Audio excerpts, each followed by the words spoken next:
Hi there, and welcome to the Call to Cinema, and tonight I'm doing my first Ultraman Classic Legacy Series review. Now, I am eventually going to be reviewing all the series as kind of together, one right after the other, as I continue to get them. Now, this one was provided to me for review by Mill Creek, and with 53 episodes, it took me a while to get around to doing it and writing up some information because you all forgive me, but due to the fact that it was a 53 episode series as I was watching it, and I watched it over twice. I kept put some notes down as I was going through. So for those that don't have any of the Ultraman series or have not checked out Ultraman Taro, you can see there's the Ultraman shows behind me. There's Ultraman Ace, which was the last one to come out pre-Taro, and the new one coming out is Ultraman Leo, which hopefully I will get for review because I do want to continue reviewing the Ultraman series, as they are some of my favorite things that have come out on home media in the last 5 to 10 years, to be bluntly honest with you. So they come out in two different formats first, and we'll go over that. It's done by Mill Creek Entertainment, and they have the rights to all the Ultraman shows. So don't worry, you can go back and get all of them. You're going to see legacy shows. You're going to see the newer shows. I'll go over that at the end of this review, actually, just to give you an idea so you can get caught up. But this one here, Ultraman Taro, comes in the regular Legacy Edition. And this is what would you consider the standard edition of Ultraman Taro. I love the way that these are done. One of the neat things about this, and I'll get over the aesthetics part first, is the artwork on the inside looks different from the artwork exterior. You get to see a monster on the back of it. And it is extremely well done. There's the discs right here. There's a different monster in each disc, and we can see there's artwork from Ultraman Taro in there. Aside from that, you will also always get a really cool Ultraman booklet talking about that series. So you're going to get the Ultraman monsters in here. For every episode, there's a list of Ultraman key technology. For Ultra Taro, we get things like the release and legacy, and Ultra Hero, kind of like the beams and stuff that Ultraman has for this Ultraman, and talk about its expanding universe. This one really does expand the universe, and we will get into that. Ultraman Taro has almost a kind of running through it a parental type of parents play a part in Ultraman Taro in a few different episodes. We get like kind of parental roles, and this will be the first time we'll be introduced to a couple key characters in the Ultraman franchise and a couple different key things as well. It also comes out in this really cool, sexy-looking steelbook as well. So this is a steelbook for Ultraman Taro. As you can see, they're all numbered. So if you got all of them, it's like 1, 2, 3, 4, 5, 6. And because this is up to the 6th Ultraman series. This one does also have the booklet in it on there. It actually fits in behind it. Here is the artwork. And as you can see, this also has its own unique Ultraman steelbook artwork on the inside as well. It is... When you take it out, I'm going to take the digital code there. There is art in the background, and there are 3 discs each. They are Blu-ray, so I don't have to worry too much about scratching. And I really enjoy this series.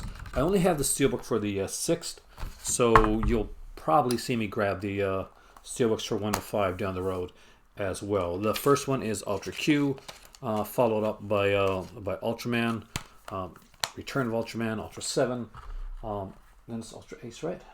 Yeah, and Ultra Ace.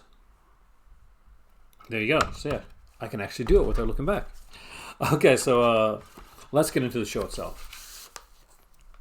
So this one here, and I want to get the names right, so this is why I want to write this down.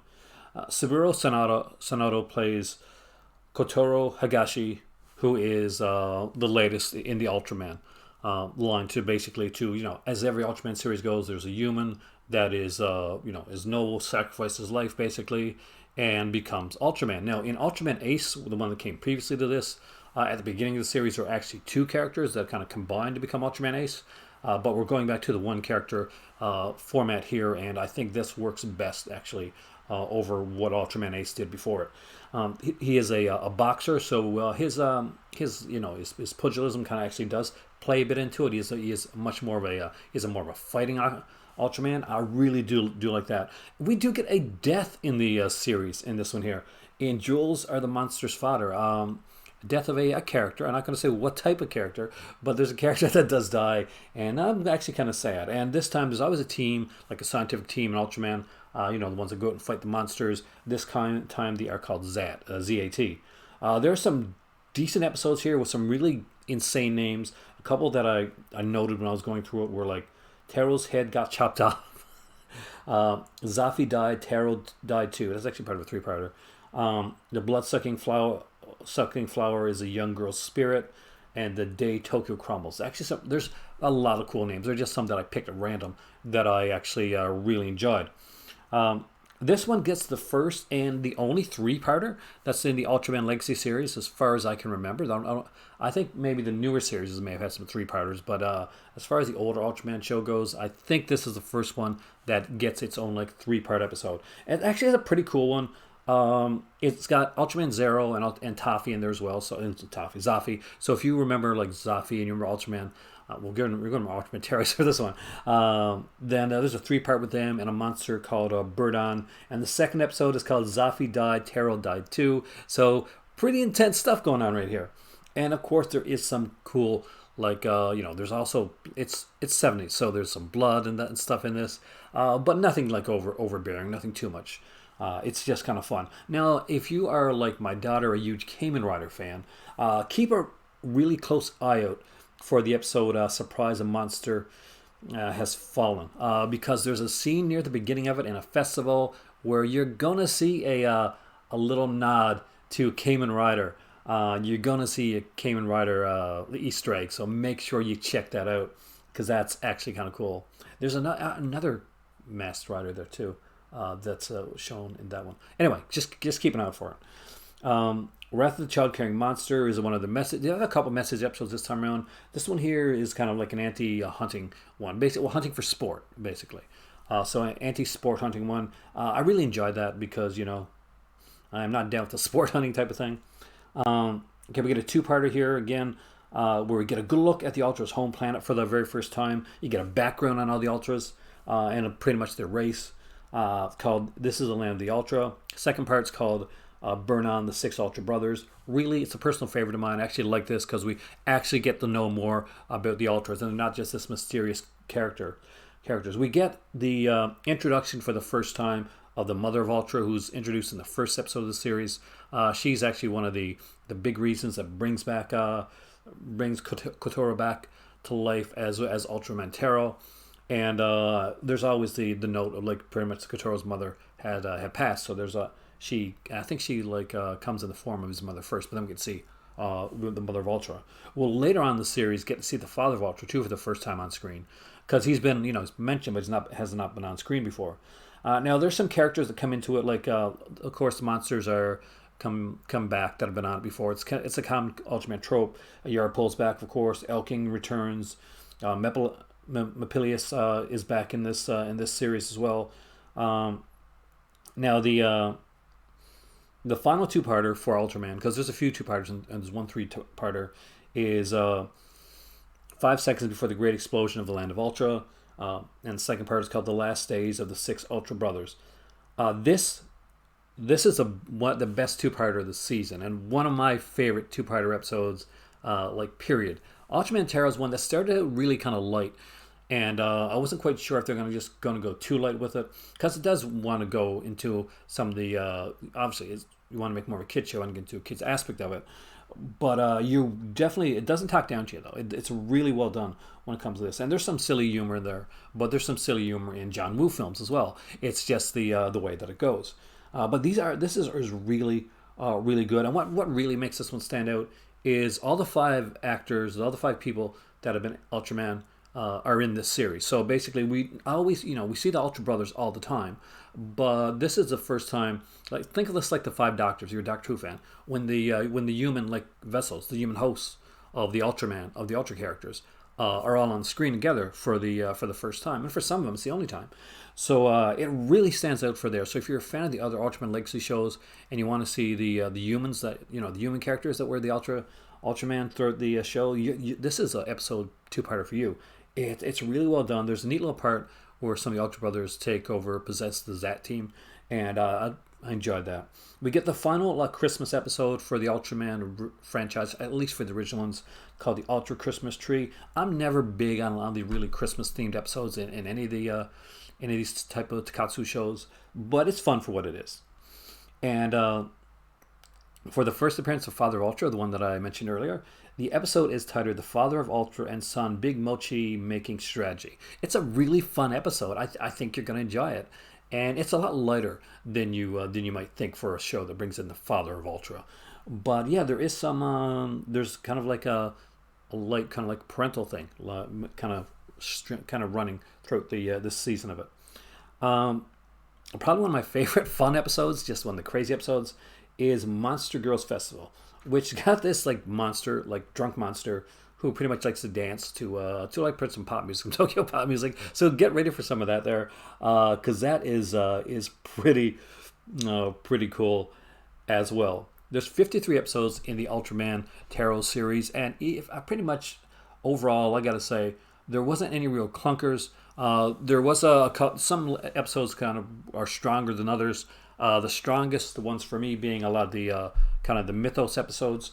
Again, the two-parter with the Ultra host, bam, that is awesome.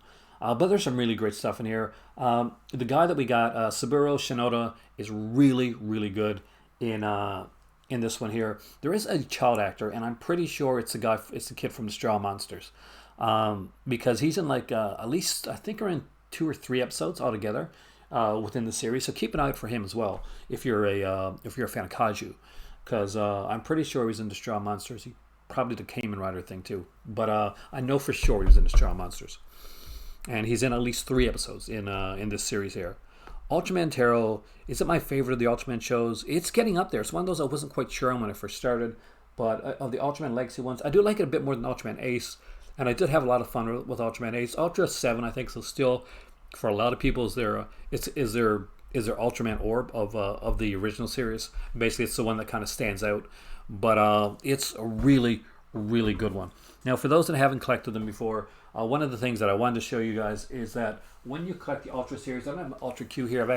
That's one I'm ordering actually soon. It's the only one I don't have, and I need it before I do my Ultraman retrospective that I'm going to be doing a few videos of.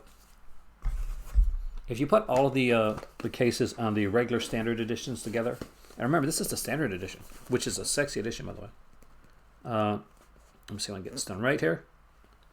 Then, as you can see, it makes a mural, much in the same way that you would see for the series She-Ra, He-Man and She-Ra, when they did those with the paint and ink. You will get again sort of a neat little thing with the Ultraman like limited edition steelbooks as well, with the big Ultra numbers on each of them, so we know which of the Ultra brothers you're collecting, which Ultraman series. Now, aside from that, they are putting out the new series as well. I will be reviewing every single one of these, by the way. I've actually got some of these already scripted, but not taped yet. And when I say I scripted, I lightly script my reviews, basically, just like you see there, where basically I just put in some points that I want to note. So, ones of the new series that I got right now, I'm missing 1 or 2, I think, but this is Ultraman Guide.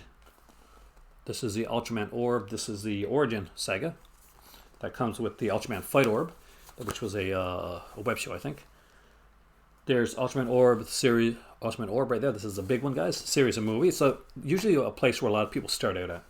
Ultraman RB with the movie. I'm actually a really big fan of RB, and of course Ultraman X. And these, by the way, are extremely colorful, really well done, great shows. And I do recommend that you check out these Ultraman series because they are super great, and they continue the Ultraman franchise very well. Mill Creek has been killing it with the Ultraman shows. Overall, on Ultraman Taro, there's around 10 episodes per disc, because it is 53 episodes. So does it go with it? Does there much compression? Is there type there? It's pushing it, but overall the quality is really good, especially for what you're getting right here. You get some really great quality Ultraman. And honestly, I've seen these shows when I was younger, a lot of these, so they've never been in the quality that they are right here. This is the best that I've ever seen Ultraman look. So I have no complaints with that. So also, Ultraman, if you're a digital person, I'm not. I want to make sure I got these here. But they do have a thing called Movie Spree. Now, Movie Spree is its own app, and it's Mill Creek centric. But what's really neat about it is if you Anytime you buy a season of Ultraman, it comes with a digital code, and you get that complete season on Movie Spree as well. So you can actually punch in the code on the Movie Spree app on your computer, or on your smart device, and you can actually watch Ultraman on the go. Also, if you're just say you're not you don't have a lot of space in your house, or you don't have a house like where you can actually put the physical discs. You can also buy the digital copies of them, and they come on sale a nice bit too, right from Movie Spree itself, and the prices are really really good there. I do recommend, if you can get them, if you can collect them, they're really gorgeous. The regular editions, the steel books, I love both of these, and these are things that are going to be in my collection long term. I really love the Ultraman series. Ultraman Taro definitely is Cult of Cinema recommended. Honestly, I'm a bit biased because I am a huge Ultraman fan, but this one here really goes farther. It goes further in the fact that we get to see the home world really kind of. Well, we've seen glimpses of it, but we really get to see it a bit more in this one. We get to hear more of the Ultraman mythos. You get to see the mother of Ultra and the father of Ultra for the first time. You get kind of the first death sort of in the series here with a character, and you get to see some really neat stuff that had never been done before in the series. First and only three-parter, first real legacy episode, first mythos episode with the planets, first crossover with all the human hosts for the Ultraman characters. Really, really great stuff. So Ultraman Taro is a really great place to go when it comes to Ultraman. I would recommend picking up some of the earlier Ultraman shows first, because honestly, it's going to pay off.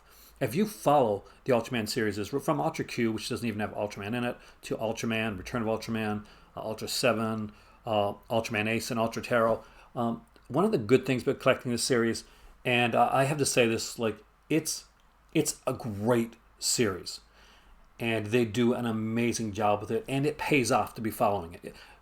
When you go from things from Return of Ultraman and Ultra 7, and then you get up to Ultraman Taro, and you're seeing like the home planet, you're seeing the world, you're seeing all the guys from all the other series come together for the first time. It's really a good payoff, and it makes you happy that you've been collecting the series from the beginning. So if you haven't, get in there now and go and look for some Ultraman stuff. There is some great stuff out there. There is also I think a website exclusive from I think it's Deep Discount that does the Birth of Ultraman, which is a really neat one with a cover by Alex Ross. So you might want to check that out as well. But Ultraman Taro gets high marks for me, and honestly, guys, check it out because it's a really really good one. I'm Aaron from the Cult of Cinema. I'll see you same Ultra time, same Ultra channel.